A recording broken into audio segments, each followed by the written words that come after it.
Hello hi everyone. তো আমি তোমাদের সকলের প্রিয় নন্দিতা। আজকে আমি তোমাদের সাথে আমার আরও কিছু ওয়ার্ক কালেকশন শেয়ার করছি।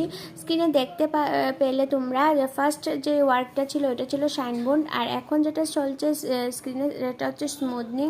তারপরে নেক্সট যেটা আসলো এটা হচ্ছে পার্মানেন্ট হেয়ার স্ট্রেটনিং। তারপর আরও আছে, এগুলো কিন্তু সব ক্লায়েন্ট ওয়ার্ক আমি রিসেন্টলি করেছিলাম আর কি। তো আমি এখন তোমাদের সাথে শেয়ার করছি। অনেকদিন এডিটিং করব বলে ভাবছি, আর করা হয়ে উঠছিল না। আজকে এডিট ফিডিট করে তোমাদের সাথে শেয়ার করছি। তো দেখতে পাচ্ছ কি সুন্দর হেয়ার ট্রান্সফরমেশন। এখানে পার্মানেন্ট স্ট্রেটনিংয়ের ওয়ার্কও আছে, স্মুথনিংয়ের ওয়ার্কও আছে, শাইনবোন্ড ওয়ার্কও আছে, তারপর কেরা স্মুথনিংয়েরও একটা ওয়ার্ক আছে। তো এগুলো কিন্তু সব আমি আমার ক্লায়েন্টের উপর করেছিলাম, তোমাদের সাথে শেয়ার করছি। সব প্রফেশনাল প্রোডাক্ট দিয়ে কাজ করা, ব্র্যান্ড নেম আমি নিচ্ছি না। হ্যাঁ, তো তোমরা জানাবে আমাকে কেমন লাগলো, আর তোমরা অবশ্যই আসবে আমার কাছে। Thank you so much.